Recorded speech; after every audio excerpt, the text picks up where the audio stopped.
नमस्कार प्रिय दर्शकों, आप सभी का फिर से एक नई कहानी में हार्दिक स्वागत है। भगवान शिव के दरबार में न्याय मांगने पहुंचा एक कौआ। भगवान भोलेनाथ को भोले भंडारी भी कहा जाता है और ऐसा कहा जाता है कि भगवान शंकर से जो भी हम मांगते हैं, भगवान शिव अति शीघ्र उसे दे देते हैं और पूरा करते हैं। तो आखिर वह कौआ भगवान शिव से क्या मांगना चाहता था और क्यों भगवान शिव के दरबार में पहुंचा था, आइए इस छोटी सी कहानी के माध्यम से जानते हैं। तो प्रिय दर्शकों, आप सभी को तो पता ही होगा कि कौवे की काँव काँव की आवाज़ किसी को भी पसंद नहीं आती है। जब भी कौआ कहीं बैठकर काँव काँव करने लगता है तो लोग उसे अपशगुन और अशुभ बोलकर भगा देते हैं और बोलते हैं कि कौवे का आवाज़ बहुत ही कर्कश होता है और सुनने में कष्टदायी होता है। एक दिन की बात है कि एक ही डाल पे कौवा और कोयल बैठे हुए थे। कोयल की मधुर वाणी चारों दिशाओं में गूंज रही थी। कोयल अपनी मीठी आवाज़ में कू कू करके मधुर स्वर सुना रही थी। तभी कौवे को अचानक ही अपने वाणी पे बहुत ही घृणा होने लगी और वह सोचने लगा कि कोयल भी काली है और मैं भी काला हूँ, लेकिन सभी लोग मेरी वाणी के कारण ही, मेरे कर्कश आवाज़ के कारण ही लोग मुझसे नफरत करते हैं। मुझे कोई पसंद नहीं करता। अगर मैं किसी के घर के मुंडेर पे बैठ जाऊं तो लोग मुझे कंकड़ पत्थर मार के भगा देते हैं। और कोयल की मीठी वाणी तो सभी लोग मंत्रमुग्ध होकर सुनते रहते हैं और कोयल की वाणी को लोग संगीत बोलकर उसकी तारीफ करते हैं, उसकी प्रशंसा करते हैं और सभी लोग उसे सुनना भी पसंद करते हैं। लेकिन मुझे कोई पसंद नहीं करता। जब कौवा यह सब बातें बोल रहा था तो पास ही में बैठी कोयल ये सारी बातें सुन रही थी और बाद में उसने कौवे से कहा कि कौवा भाई, इतने नाराज क्यों हो रहे हो? प्रकृति ने सबको उसके अनुसार अच्छा रंग रूप और अच्छी आवाज़ दी है। आपको भगवान से शिकायत नहीं करनी चाहिए, लेकिन फिर भी आपको अगर अपने वाणी से भगवान से शिकायत है तो आपको भगवान भोलेनाथ के दरबार में जाना चाहिए। वे ही आपकी इस वाणी को मधुर बना सकते हैं और आपको कोई ऐसा वरदान दे सकते हैं जिससे आपका भी महत्व बढ़ जाएगा। तब कौवे ने कहा कि ठीक है कोयल बहन, अगर तुम कहती हो तो मैं भगवान शिव के दरबार में जरूर जाऊंगा। और कौवे ने एक उड़ान भरी और उड़ते उड़ते वह भगवान शिव के दरबार में जा पहुंचा। वहां जाकर उड़ते उड़ते भगवान भोलेनाथ के पास पहुंचने से पहले ही वह कौवा जमीन पर गिर पड़ा। जब माता पार्वती ने उसे गिरते हुए देखा तो कहने लगी कि हे प्रभु, यह कौवा शायद बहुत दूर से आया है और थकान के कारण नीचे गिर गया है। मुझे इसकी यह दशा देखी नहीं जा रही है, इसलिए आप इसकी सहायता कीजिए। माता पार्वती ने कौवे को अपने हाथों में उठा लिया और उसे जल पिलाया। थोड़ी देर बाद कौवे को जब होश आया तब भगवान भोलेनाथ ने उससे मुस्कुराते हुए पूछा और कहा, कहो क्या मुराद लेके आए हो, क्या बात है? तब कौवे ने कहा कि हे प्रभु, आपने दुनिया में सभी जीवों को इतना सुंदर बनाया है, सभी को इतनी मधुर वाणी दी है, फिर आपने मेरे साथ ही यह अन्याय क्यों किया? तब भगवान भोलेनाथ ने कौवे की बात सुनकर मुस्कुराते हुए कहा कि कैसा अन्याय? मैंने तो तुम्हारे साथ कोई अन्याय नहीं किया है। तुम्हारे लिए जो उपयुक्त था मैंने तुम्हें वही दिया है। तुम किस बारे में बात कर रहे हो? तब कौवे ने कहा कि हे प्रभु, आप तो अंतर्यामी हैं, आप मेरे मन की भी बात जानते हैं, फिर अनजान क्यों बन रहे हैं? आपने मुझे ऐसी कर्कश वाणी दी है जिसके कारण कोई मुझे अपने आसपास बैठने नहीं देता। सभी लोग मुझे बहुत ही कर्कश आवाज़ वाला पक्षी मानते हैं और अशुभ समझकर मुझे कंकड़ पत्थर मारकर उड़ा देते हैं। वहीं दूसरी तरफ आपने कोयल को भी काला रंग दिया है, लेकिन उसकी मधुर आवाज़ से लोग मंत्रमुग्ध हो जाते हैं और उसकी आवाज़ को संगीत का नाम दिया जाता है। उसकी आवाज़ को लोग कविता की तरह सुनते हैं, लेकिन मेरी कर्कश आवाज़ को कोई सुनना नहीं चाहता। मेरे इस जीवन में तो दुख ही दुख है। तब भगवान भोलेनाथ ने कहा कि क्या तुम्हें पता है कि कोयल अपनी जिंदगी से बहुत खुश है। एक बार तुम जाकर कोयल से पूछ लो। अगर कोयल बहुत खुश हुई तो मैं तुम्हें कोयल बना दूंगा। तब कौवे ने कहा कि ठीक है प्रभु, मैं अभी कोयल से मिलकर आता हूँ। कौवे ने एक उड़ान भरी और फिर से कोयल के पास पहुँच गया। जब वह कोयल के पास गया तो कोयल से कहने लगा कि कोयल बहन, क्या तुम्हें अपने ज़िंदगी में कोई शिकायत है? क्या तुम अपनी ज़िंदगी से खुश नहीं हो? तब कोयल ने कहा कि मेरी ज़िंदगी भी कोई ज़िंदगी है। मैं मीठा बोलती तो हूँ, पर किसी काम की नहीं हूँ। मुझे अपने बच्चों के पालन पोषण के लिए तुम्हारी आवश्यकता पड़ती है। मीठा बोलने से क्या होता है? मेरा रंग भी तो काला है और मैं हर चीज़ के लिए भटकती चलती हूँ, इसलिए मेरा जीवन भी सुखमय नहीं है। अपने बच्चों को पालने के लिए मुझे तुम्हारे घोंसले की ज़रूरत पड़ती है और मजबूरन मुझे तुम्हारे अंडों को नीचे फेंकना पड़ता है और तुम्हारे घोंसले में अपने अंडे रखने पड़ते हैं। ऐसी छल कपट वाली जिंदगी बताओ कहाँ से अच्छी हुई। कोयल की बात सुनकर कौवा एक बार फिर से भगवान शंकर के पास गया और सारी बातें भगवान भोलेनाथ को बता दी। तब भगवान भोलेनाथ ने कौवे से पूछा, अब बताओ क्या तुम कोयल बनना चाहते हो? तब कौवे ने कहा कि नहीं प्रभु, मैं कोयल नहीं बनना चाहता। आप मुझे हंस बना दीजिए। हंस तो कितना सुंदर होता है, कितना सफ़ेद रंग होता है उसका। दूध जैसा सफ़ेद रंग देखकर सभी लोग मोहित हो जाते हैं और सभी उसकी सुंदरता को निहारते रहते हैं। हमारी तरह उसे कंकरीली ज़मीन पे या कांटेदार झाड़ियों में नहीं रहना पड़ता। उसे तो सुंदर और मनोरम जल में विचरण करने को मिलता है। इसलिए आप मुझे हंस बना दीजिए। तब भगवान शिव ने कहा कि क्या तुमने हंस से पूछा है कि उसकी ज़िंदगी कैसी है? अगर मैं एक बार तुम्हें हंस बना दूंगा तो दोबारा मैं तुम्हें कोई दूसरा जीवन नहीं दे सकता। इसलिए तुम एक बार जाकर हंस से मिल आओ। भगवान शिव की बात सुनकर कौवे ने मन में विचार किया कि यह भी ठीक ही रहेगा और उसने एक उड़ान भरी और वह सीधे हंस के पास पहुंच गया।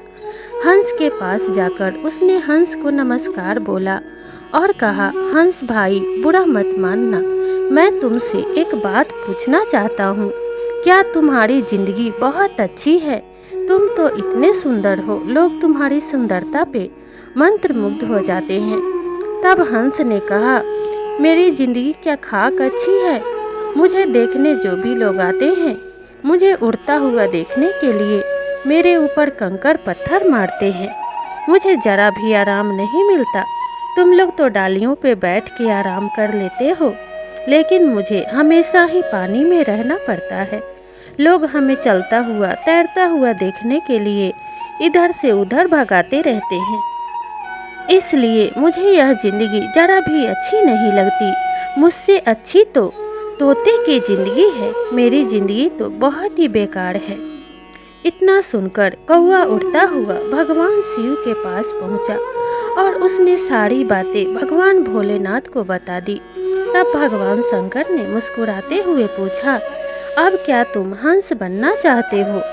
तब कौवे ने कहा कि नहीं प्रभु, अब मैं तोते से मिलना चाहता हूँ। उससे जानना चाहता हूँ कि क्या तोते की जिंदगी वाकई में अच्छी है या नहीं। और इतना कहकर वह उड़ता हुआ तोते के पास पहुँच गया। जब कौवा तोते के पास पहुँचा तो उसने तोते को भी नमस्ते बोला और कहा, तोता भाई, तुम्हारी जिंदगी तो बड़े ही मज़े की है। तुम तरह तरह के फल खाते हो, मनोरम बागों में विचरण करते हो। तुम्हें कोई भी नहीं भगाता, क्योंकि तुम्हारा इतना सुंदर रंग और इतनी सुंदर चोंच देखकर लोग तुम्हें रखना बहुत पसंद करते हैं। लोग तो तुम्हें पिंजरे में डालकर अपने घर में भी रखते हैं और तुम्हारी मीठी वाणी सुनने के लिए तरसते रहते हैं। तुम्हारे मुख से राम राम और मिठू मिठू सुनने के लिए न जाने लोग तुम्हें कितने तरह के फल खिलाते हैं। तोते ने कहा, कौवा भाई, इसी बात का तो रोना है। जब भी हम किसी फल को खाने के लिए बैठ जाएं, तो बाग के माली हमें पत्थर से मारते हैं और इसी सुंदर रंग रूप के कारण लोग हमें पकड़ के पिंजरे में डाल देते हैं, इधर से उधर बेचने ले जाते हैं। तब हमें पिंजरे में कितना कष्ट सहना पड़ता है, ये तुम सोच भी नहीं सकते। कई कई दिनों तक तो भूखे ही रहना पड़ता है और लोग हमारे मुख से मीठू मीठू सुनने के लिए हम पे कितना अत्याचार करते हैं। कभी कभी तो बच्चे हमारे पंख तक नोच लेते हैं और पिंजरे में रहने के कारण हम अपना बचाव भी नहीं कर पाते हैं, ना ही उड़ पाते हैं। इसलिए हमारी जिंदगी तो सबसे गई गुजरी है। तोते की बात सुनकर कौवा सीधे उड़कर भगवान भोलेनाथ के पास पहुंच जाता है और भगवान शिव को सारी बातें बता देता है। भगवान शिव मुस्कुराते हुए बोले, तो अब तुम क्या बनना चाहते हो? तब कौवे ने कहा कि भगवान भोलेनाथ, मोर सबसे सुंदर दिखता है। एक बार मैं मोर से मिलना चाहता हूँ और जानना चाहता हूँ कि मोर की जिंदगी कैसी होती है। तब भगवान शिव ने कहा कि ठीक है, तुम अपनी यह इच्छा भी पूरी कर लो। भगवान शिव की बात सुनकर कौवा उड़ता हुआ सीधे मोर के पास पहुँच जाता है और मोर को भी नमस्कार करता है और कहता है, मोर भाई, आप तो कितने सुंदर हो।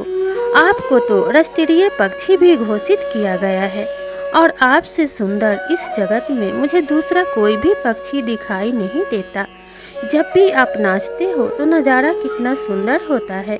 सभी लोग आपका नृत्य देखने के लिए तरसते रहते हैं। आपके टूटे हुए पंखों को भी लोग कितना संभाल के रखते हैं और आपकी हर निशानियों को शुभ माना जाता है। यहाँ तक कि भगवान कृष्ण ने भी आपको अपने मुकुट में धारण किया है। इसलिए आपकी जिंदगी तो बड़ी ही निराली है। आप इस बारे में क्या कहना चाहते हो? तब मोर ने कहा, मुझसे ज़्यादा दुखी इस दुनिया में कोई प्राणी नहीं होगा। तब कौवे ने कहा कि मोर भाई, आप ऐसा क्यों कह रहे हो? तब मोर ने कहा कि यही सुंदरता हमारी सबसे बड़ी दुश्मन है। तुमने हमारे सुंदर रंग रूप को तो देखा है, लेकिन हमारे पैरों को तो देखो, कितने बदसूरत हैं। जब भी हम अपने पैर देखते हैं हमें बहुत रोना आता है और इन सुंदर पंखों के कारण ही हमारी जान खतरे में पड़ जाती है। इन्हीं पंखों को नोचने के लिए कभी कभी तो लोग हमारी जान तक ले लेते हैं और तुम कहते हो कि हमारी जिंदगी अच्छी है। ये क्या खाक जिंदगी है? मोर की बात सुनकर कौवे ने मन ही मन निश्चय किया कि प्रकृति ने किसी के साथ अन्याय नहीं किया है। जो जैसा है बहुत अच्छा है। और मन में यही विचार करके वह उड़ता हुआ भगवान शिव के पास पहुंचा। कौवे को आता हुआ देखकर भगवान भोलेनाथ ने कौवे से पूछा कि अब तो तुम मोर से भी मिलकर आ गए हो, अब बताओ तुम क्या चाहते हो? भगवान शंकर की बात सुनकर कौवे ने कहा कि हे प्रभु, मुझसे भूल हो गई, मुझे क्षमा कर दीजिए। मुझे आपकी रचना पे संदेह नहीं करना चाहिए था। मुझे यह तो पहले ही समझ जाना चाहिए था कि ईश्वर कभी भी बेकार की कोई चीज़ नहीं बनाते।